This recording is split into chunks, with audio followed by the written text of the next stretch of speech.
Swayam Prabha. Digital India. Educated India.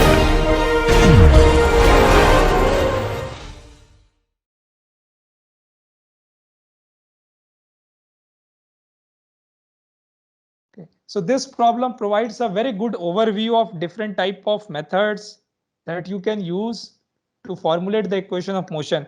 And remember, all the softwares, SAP 2000, ETABS, START Pro, they actually utilize these transformation matrix. So what do? They formulate the stiffness matrix at the element level. Okay. And then they combine using all the small elements and transform it from the local coordinate system to a global coordinate system using these transformation matrices. Okay, so this is very important if you are getting more into structural mechanics aspect of it. Okay, anybody has any doubt up to this point? Anyone? Okay, all right. Now let us do another example. In this example, what we are going to do, if you have taken a structural mechanics course before, do you know what's a flexibility matrix is? Or what is a flexibility? Flexibility is nothing but inverse of stiffness. So you say that if the stiffness is very small, it is a very flexible system, isn't it? So it's the inverse of the stiffness. So remember, for the influence coefficient method, we said that if you apply a unit displacement 1, okay, then the coefficient K is actually the force applied to maintain this system here, because my F was equal to Ku. So if you take U equal to 1, then whatever the force that you needed to maintain that position was actually the stiffness coefficient. Now for the flexibility, which is equal to 1 by K, and let us denote as F, we say that again F is equal to Ku. Okay, it's the same quantity. Instead of F, let me say P equal to Ku, and here P equal to Ku. Okay, so in this case, instead of applying unit displacement, we apply unit force. So if I apply the unit force, what it becomes? 1 equal to K times U. Now K is equal to what? 1 by flexibility, right? Times U. So the flexibility becomes the displacement. So if I apply a unit force at any system, whatever displacement that I get is actually the flexibility of that system. Okay, so these definitions are for single degree of freedom system, but I can extend it for multi degree of freedom system, saying that Fij is the displacement at degree of freedom I due to unit force at degree of freedom J. So in this method, instead of applying displacement 1, okay, we applying force, unit force, and then we finding out the displacement. Now, some of you might ask, like, why do we do that? I mean, we already have a perfectly good method in which we apply a displacement, okay, unit displacement, and find out the stiffness coefficient. Why do we need to do that? You will see that in some of the problems, this actually turns out to be a much easier method. And I will show you one of such problems. Okay, that if you do this, then it becomes very easy. Now, Fij, basically utilizing this method, I get the flexibility matrix. And once I get the flexibility matrix, getting the stiffness matrix is very easy. You just inverse the flexibility matrix, you get the K matrix. Okay. So you might be seeing some repetition here if you have taken a structural mechanics course, or if you've previously done the flexibility coefficient method. I think you would have done in your undergrad structural analysis or a structural mechanics course as well. Okay, and this is just a repetition of that. Okay, so one of the demonstration of that, let us see here. Okay, I have a system something like this. Okay, in which, okay, let us say this is equal to M1 and this is equal to M2. Okay, and the flexure rigidity is given as EI and EI for both. Okay, now for this system, I have two masses. To represent the deformed system, I can do it using 2 degree of freedom system. Okay, so let us say I do it using U1 here and U2 here. And this is a flexible system. So two structural members connected together, but they are still actually rigid. So I'm still considering them to be actually rigid. Now consider the original influence coefficient method. In this case, if I apply U1 equal to 1 and keep U2 equal to 0, okay, I would need to find out K, let us say, well, not in this case because degree of freedom are defined at the second one. So if I take U1 equal to 1 and U2 equal to 0 using the original method, okay, what I would need to do, I apply a K11 here, okay, K21 here, okay, that is representing or that is providing me a unit displacement along U1. So let us say the deformation that it would get would be somewhere like this. Now, finding out or solving this equilibrium equation now becomes very, very difficult. That I have this deformed system here, okay, for which the forces applied are K11 and K21, for which it leads to a unit deformation, okay, U1 equal to 1 and U2 equal to 0. Okay, just look at this figure and try to see if you have to find now the combination of K11 and K22 that leads to this deformation. Like, it's very complicated because you will get coupled equation. Okay, so in this case, that method might not be useful as much as if I utilize the flexibility method. So in flexibility method, I say, okay, in flexibility method, I basically say that let me apply a force, unit force along each degree of freedom, okay, and find out the displacement, which would be my influence coefficient for the flexibility matrix. Okay, so what I do here, in this case, I apply a unit force along this direction. Okay, so along I apply basically unit force along this direction. Okay, so that let us say deform. Now the deformed shape would look like how? If you apply a unit deformation, it would deform something like this. So at the end of it, you would have unit deformation here and here, but you would also have rotation here because it is not fixed. So this one actually would rotate something like this. And the displacement that you would get along each degree of freedom would be your flexibility coefficient. So I have applied a force P equal to 1 along this U1. Okay, so what I'm saying, I have applied those force. So I need to find out what is my F11, which is the displacement along direction 1 due to unit displacement along direction 1, a unit force along direction 1. And then this is my direction U2. So I need to find out what is my deformation along direction 2 due to unit force along direction 1. Okay, and this subject to this unit force here. Now I know if I apply a unit force at this direction, how much is that this deformation? Remember, same force is being applied. So this deformation F11 is actually PL cube by 3I, where P is equal to 1. So I get F11 as PL cube by 3I. And this deformation, which is F21, would be, how do we get that? It would be whatever the angle that is here. Okay. So remember this angle. What was that angle? If you apply, let me just copy it here so that you would remember. Okay.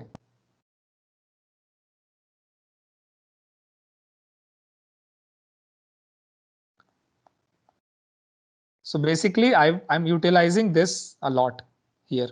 So I'm just going to copy this. Now, if you apply a unit force at the end, I know that it is PLQ by 3I, and this angle is basically, okay, this angle right here is theta, okay, and this theta is actually equal to PL square by 2EI, which for unit force becomes L square by 2EI. So if this is theta, this is 90 degree, this is again theta.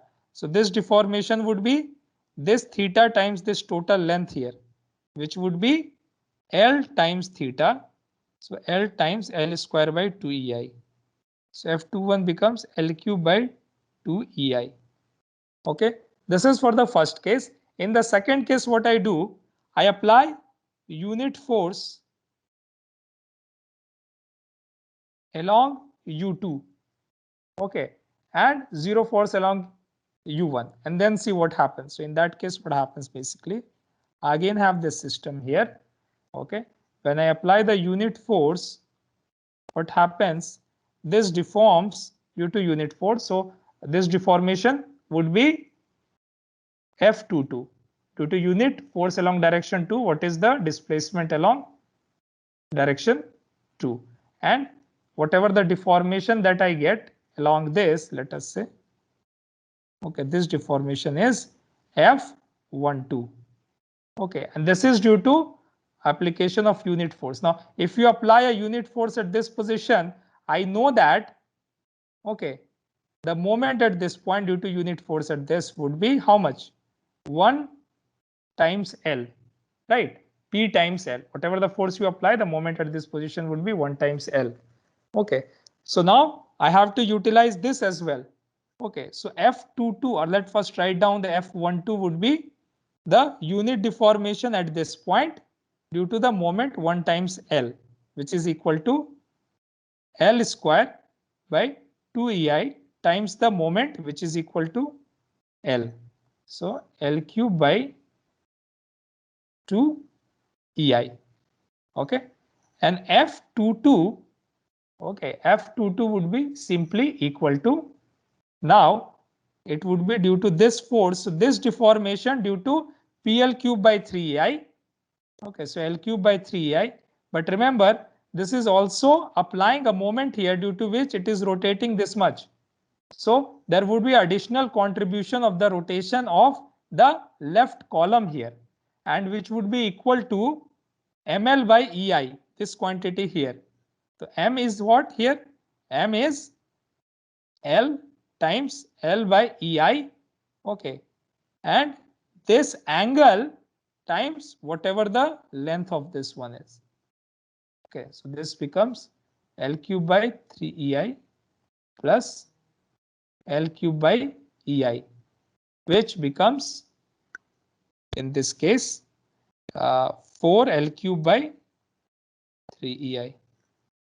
Okay, so my flexibility matrix I have obtained as L cube by 3EI, okay, L cube by 2EI, then L cube by 2EI, and then 4L cube by 3EI. Okay, and I can take, like, you know, this L cube by 6EI term outside, and this would become, okay, this would become 2 here, this would become 3, this would become 2, and this would become 4 by 3 times 6. So it would become 8.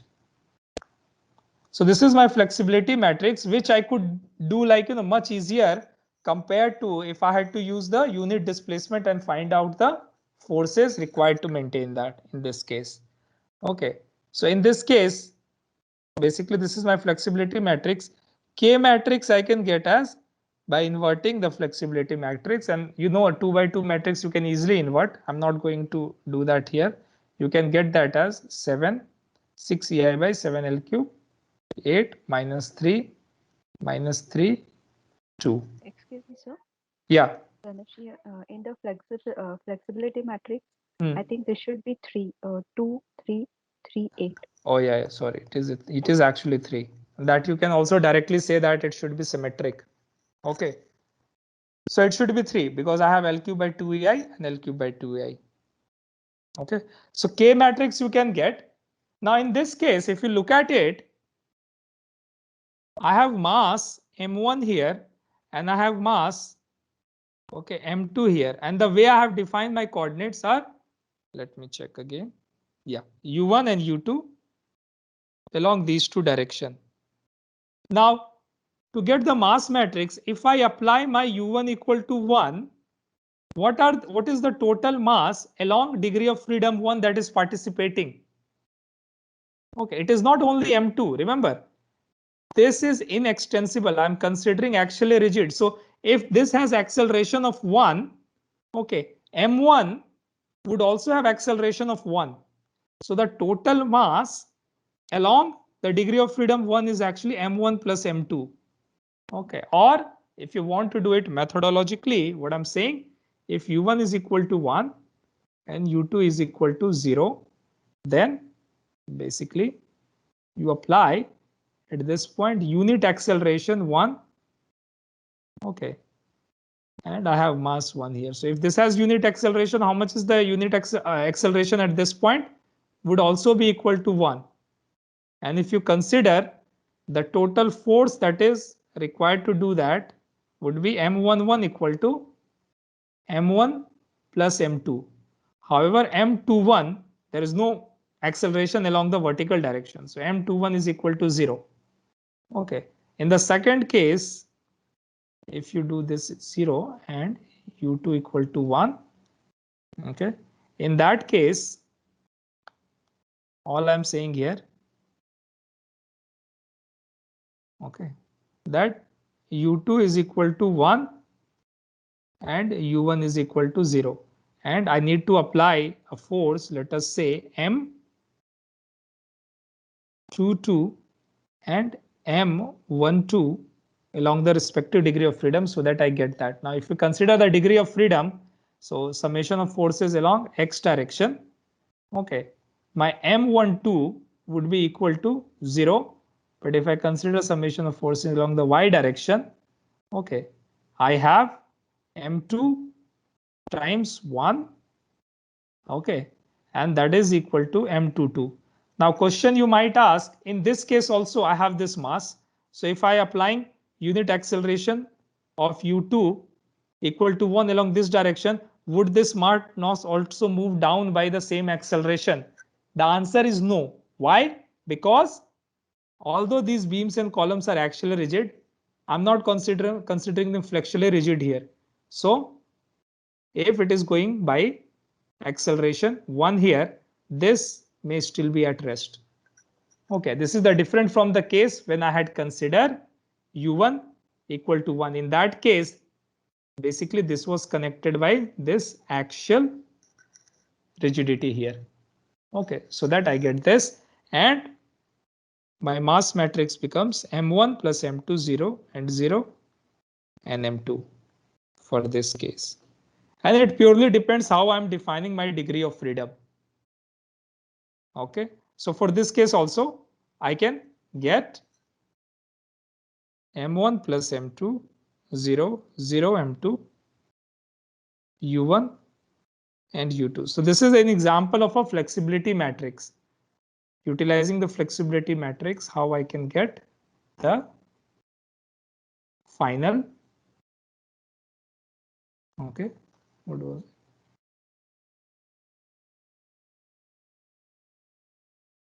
Okay, and if there are no forces, let us say this is just 0 0. Okay, all right. Any doubt up to this point? Anybody? If you want to repeat me anything.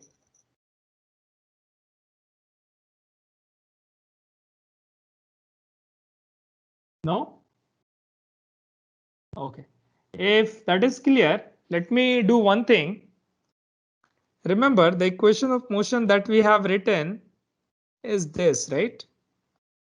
Now, one of the most common cases of excitation is what? Earthquake excitation. But we have not yet talked about for that multi degree of freedom system. Okay, so now let us do that. Let us talk about, this is the P vector here. Okay, so let us talk about the earthquake excitation. And let us see how the equation changes for the earthquake excitation. Okay, now for this earthquake excitation, let us consider, we can consider the frame model representation as well, but just for the ease of drawing, I'm considering this lollipop model representation. So in this case, the ground, let us say, is actually moving by UGT. Okay, so at any level, first I have the ground deformation, and then with respect to that, I would have relative deformation. Okay, nothing new. We have already done this. Okay, so let us say at any level, okay, let us say this is the relative deformation UG of T. So the total deformation at any level J would be the ground deformation plus the relative deformation of that level with respect to ground. Okay, so now we are writing it in terms of UJ. Okay, not in terms of U. So if we have that, and if we consider that our equation of motion, okay, this is what? This I can write it as inertial force, this as damping force, this as stiffness force, and for earthquake, this is equal to 0 because there is no external force as such. However, my U becomes, remember, if I vary my J equal to 1 to N, so in that case, I can write down my U vector as UG would be N times. So, or let me first do this. U1, U2 times U1. I can write this one as UGT plus U1T, UGT plus UTT, and so on, UGT plus UNT. Okay, can I write this as a vector which is 1, 1, 1, and so on, multiplied with UG here, not I'm only considering the displacement here. Okay, times U1, U2, and UT, which is the relative deformation. So I can write down my, these are all total deformation. Okay, so I can write down my total displacement vector as a unity vector. Not, this is not identity matrix. Do not confuse unity vector with the identity matrix. Identity matrix has diagonal terms as 1, 1, 1. This is a unit vector for which all the elements are 1 times UGT plus relative displacement vector. Okay, and if I differentiate it once, I get the same relationship for velocity. Okay, which is not exactly important. What is important is acceleration, because the total acceleration is what the inertial force is related to. So the acceleration is 1, the unity vector times the ground acceleration plus the relative acceleration. Okay, let us write it like that. So if I substitute this expression back in the expression here, knowing that the damping and the stiffness forces depends on, again, relative deformation, but the inertial force depends on the total acceleration, and then I take the term to the right hand side, what I basically get is mass times relative displacement vector plus damping times relative displacement vector plus k times stiffness times the relative displacement vector. I get this as mass times unity vector times UG of T. Okay, and this is nothing but my P effective vector. Okay, similar to one that we have been dealing so far. So basically this is equal to P effective vector, where the mass needs to be multiplied with 1 and then Ug is a constant term. This is not a vector outside the. So let us say this becomes M1 if it's a diagonal matrix, Mn. Okay, this multiplied with 1, 1, 1, 1, so on, and UGT. You will see that if you multiply this, you will get a vector, not a matrix, which would be M1, M2, and so on. I'm just writing in this form to generalize this. And why I'm doing that, you will see just now.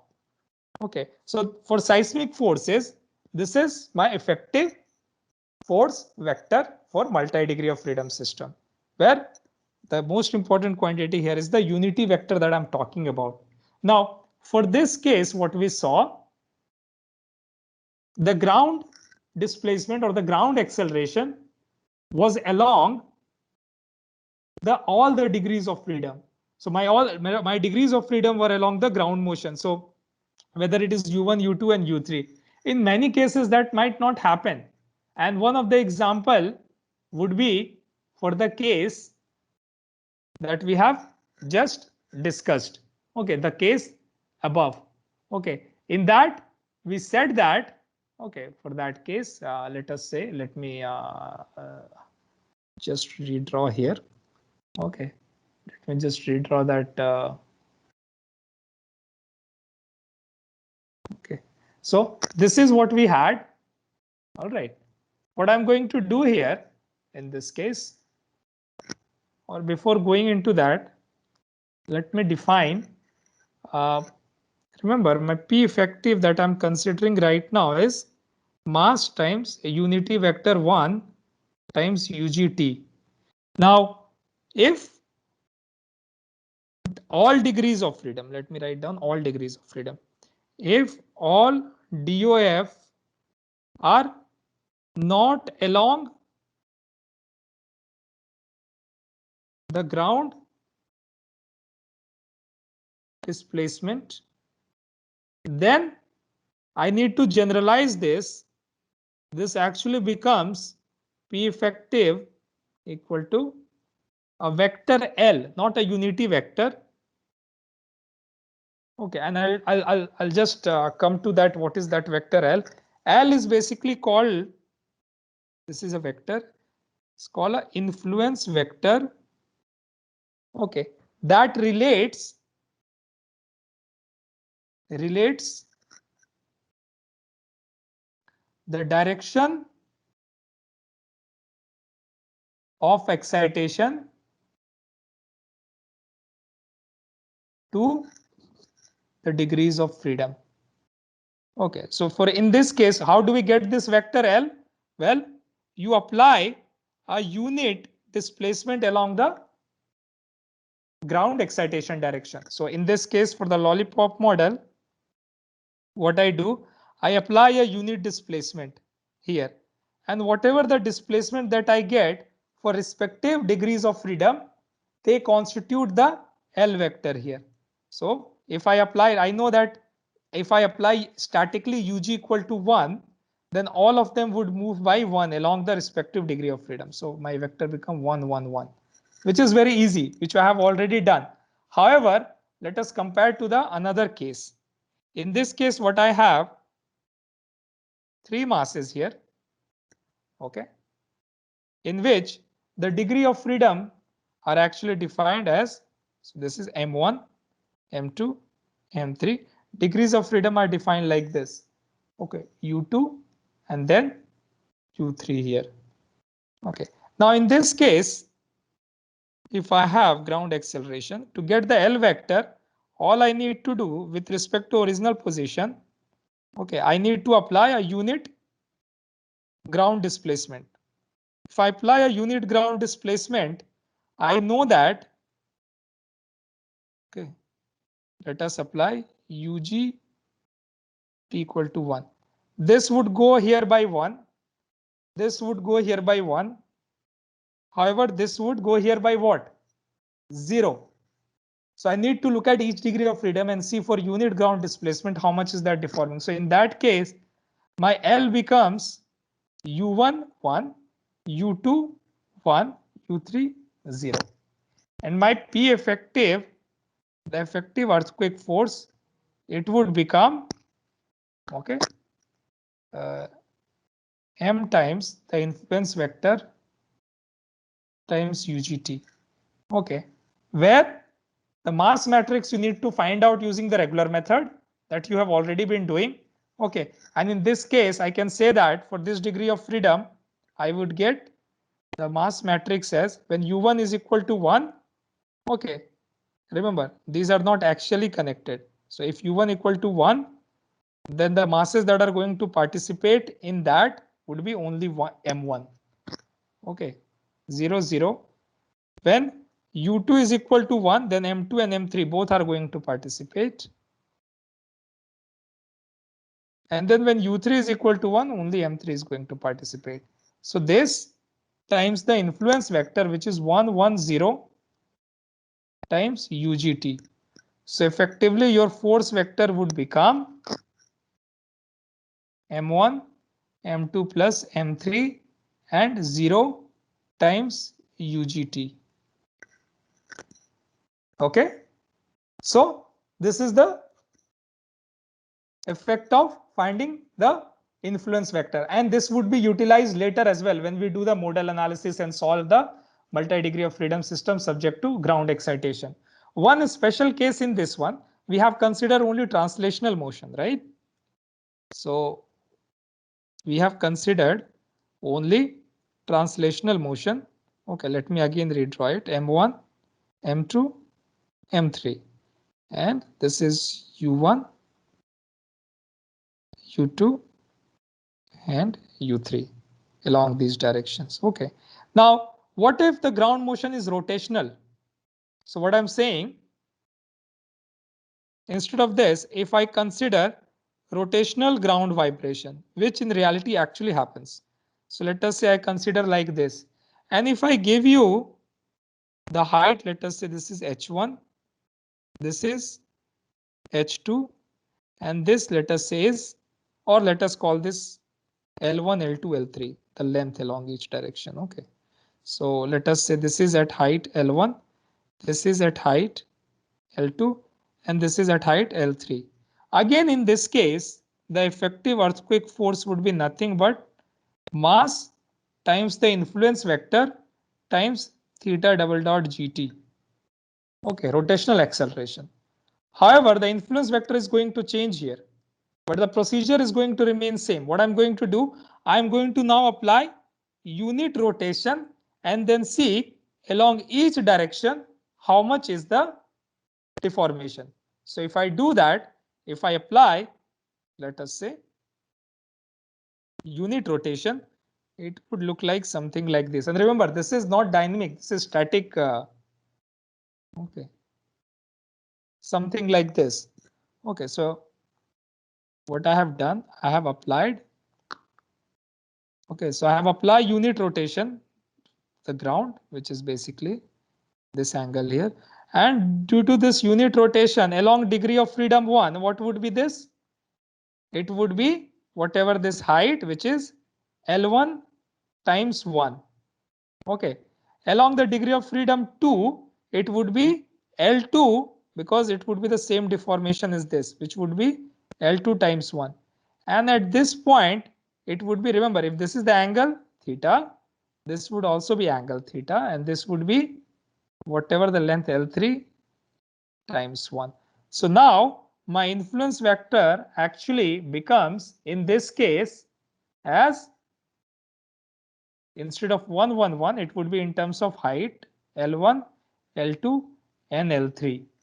Okay, and my forces become the effective earthquake forces as mass. Remember, that is going to remain same. So M1 0 0 0, M2 M3 and 0 0 M3, this multiplied with L1, L2 and L3 times theta g, which effectively, if you multiply it, you can write it as M1 times L1, M2 plus M3 times L2 and M3 times L3 Okay, the whole multiplied with theta g. Okay, so the procedure for finding out the influence vector is not very difficult. Just apply statically a unit displacement or rotation, whatever is given. Okay, and then see along each degree of freedom how much is that degree of freedom is, again translating or rotating. If you had found out that this degree of freedom are actually represented in terms of rotation, then you would have needed to find out the rotational angle that is due to this ground motion. Okay, so with this, I would like to conclude the discussion on this one. Okay, any question up to this point? Anyone? Okay. So again, like I said in the previous class, I will upload this lecture. You go ahead and you revise everything by watching the lecture. Okay, it would be very useful because later you won't have to spend undue time in understanding. Okay, when the things becomes more and more difficult. Okay. All right. If there is no question, then I'm going to end this class now. Okay. There won't be any class tomorrow morning. Okay. The next class would happen on Monday, and I will let you know whether this is a tutorial or it would be a lecture, one of these. Okay. So no class tomorrow. Next class would be on Monday. Okay. Thank you.